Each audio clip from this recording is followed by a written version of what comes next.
I'm Hannah Calkins, your local insurance agent, I'm Cameron Loback, your local realtor. and this is So the Wisco. Today we're at the Sharing Center in Trevor, Wisconsin. Let's go check it out.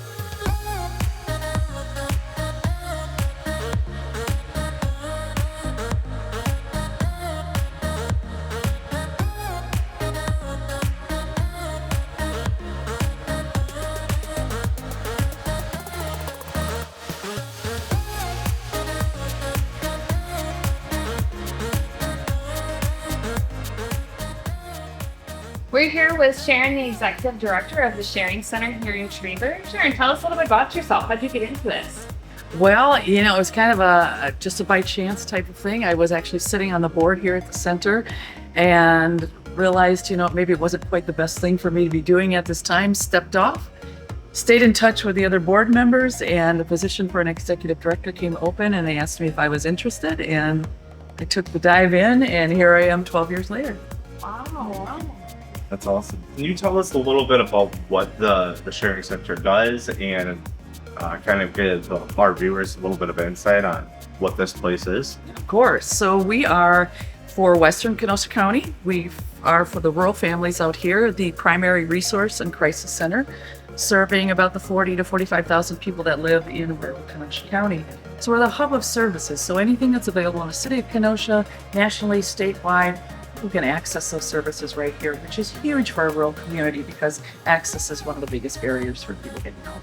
Got it. And so looking at the store space, can you tell us a little bit about this location? What goes on here? How does somebody who's in need, how do they get in touch with you guys? We always tell them just show up. That's all you have to do. You don't have to bring anything with you the first time you come in. Just get yourself here, because sometimes that's the biggest barrier too, just coming through the door, because it's hard. When life gets tough, it's hard to be transparent about that and receive services. So here at our center, we have an enormous food pantry, which most people know us by, but we're just so much more than a food pantry. And even the food pantry itself, as you can see, we have diapers and formula and baby food. We have cleaning supplies and hygiene items, but we really do have probably the most extensive healthy food pantry in our county. We've been very intentional about making sure that it's healthy, equitable, multicultural. We'll make sure that we're multilingual, because all of that really matters when it comes to everybody being able to access services. So being here, it looks like it's set up a little bit different here. Can you tell us a little bit kind of your different model here? Tell us about that. Well, when I started here, I kept thinking, what's the best way to serve people? Because at one point I qualified to use a food pantry, but I didn't want to because I wasn't sure about the quality of food and the selection I would receive. So every year we seem to make another upgrade, but what we have here is something called client choice. So families get to pick exactly what they want and need. Yeah. Never receive items they haven't asked for. That just helps so much with dignity, making sure we're providing people the foods they actually need and want, and waste. There's no waste if you're giving people exactly what they're asking for. So we actually have like an Instacart model here where people can go online to our website, fill out their shopping list for the day, designate the time they want to pick that food up, and when they get here, it's packed and in their car in less than 5 minutes. But if they come to the pantry, it's almost the same process. They fill out the shopping sheet for the day, exactly what they want and need. That order is hand-picked for them by a volunteer and delivered to their car in about 10 minutes. It's really important, especially when you're working with people who have very specific dietary needs.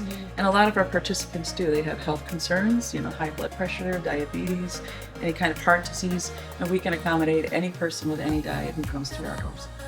Absolutely. And so not even just the food pantry, but you also, we see that there's clothes here, there's books, there's toys for kids, there's pots and pans, Can you talk a little bit about those as well? Are those donations or just tell us a little bit about that? Almost everything that we have here comes by donations. Once in a while, I'll get a small grant to buy some food, but otherwise everything you see in our facility has come through a donation in the community. We do provide, like she had mentioned, sheets, towels, blankets, pots and pans, winter coats, snow boots. We really try to fill all those very basic needs. And again, all of those items come by donation. Got it. Is there anything that you really are in need of right now? Or tell us, how does somebody go about also donating or getting more involved with the Sharing Center? So you can always look on our website, and on there it'll say what we're actually in need of at that moment. We keep that up to date, so whatever's there is very current about what our current needs are. We are very tuned into the community, and we know when the need is increasing. We know when things are slowing down. We survey our families to make sure we're providing them the items that they're actually wanting and needing. We are seeing a decrease in food donations because of the cost of food. It's that simple. When food gets more expensive, even people who have the means to donate can donate less. So food donations are really important to us, but even more so what's important is financial contributions, because most often we can get that food at 10 cents on the dollar. So we can get 10 times as more food as you could buy in the grocery store. Yes, and you can really stretch those dollars and become masters at stretching a dollar. And since we do so much more than food, we do a lot with our unhoused or homeless families in this area. We're the only provider out here that does that. We run a batterers intervention program, a domestic violence program. We have programming for veterans and children's and seniors. We really do cover the gamut of everybody in need. So those financial contributions really do allow us to really meet the needs of people in this community. And then when it comes to the holidays, you guys have a couple of different programs that kind of helps out with those who are in need on those. Can you tell us a little bit about that? We sure do. That's one of the things we've been doing for many years as well. So in Thanksgiving, for the whole month of November, anybody who comes in gets an entire Thanksgiving meal. And one of the things that's good about it is they get to choose the items they want for their Thanksgiving meal. We don't assume people want a turkey, and we don't assume that they can cook a turkey or even eat a whole turkey. So it is all self-selected, and it's all healthy foods. We want to make sure we're providing people year-round the healthiest foods possible. We do the same thing for Christmas meals. Anytime in the month of December you come in, you'll get the whole fixings for those Christmas meals, on top of the about 2 weeks worth of food that you already get in the food pantry. So we want to make sure we give enough people enough healthy food to make sure that they can last as long as they can in that month. We're going to pair it up with their food stamps and we stretch those food dollars. Yeah. Another thing we do though is a big Christmas program for children. This started many, many years ago, and it is very hand-tailored to exactly what that child needs. Parent or guardian will identify exactly what that child needs, including colors and sizes and styles. That sheet anonymously goes to a donor who shops for everything on the list, and that package goes to those parents who then in turn will wrap it themselves. They got some skin in the game, and they can give those presents to those children for Christmas. And we do between 500 and 600 children from Western Kenosha County every year for Christmas. You said 500 to 600 Yes. on average? Yes. Wow. That's amazing. That is amazing. And we work with all the schools and all the fire departments and the churches who also do that. So we make sure that everybody who's looking for Christmas help receives it. That's awesome. So kind of talking about, maybe the person who wants to do the shopping. How can somebody get involved in that way? The easiest way is to go to our website and sign up for our newsletter. And there's not a lot of newsletters, probably quarterly, but there will be one coming out just for people who are looking to help to be a Christmas sponsor. And there'll be the full instructions in there. We start early in September, so you got plenty of time to shop if you're interested in doing so. Yeah. And we'll do everything we can to make this easy. So currently we are serving about 3,500 rural residents of Kenosha County. It is probably one of the highest amounts of people we've had to help, and I think partially right now it's being driven by the end of some pandemic benefits, as well as just the high cost of food and increasing rent. And then you guys have something special coming up pretty soon here, correct? We sure do.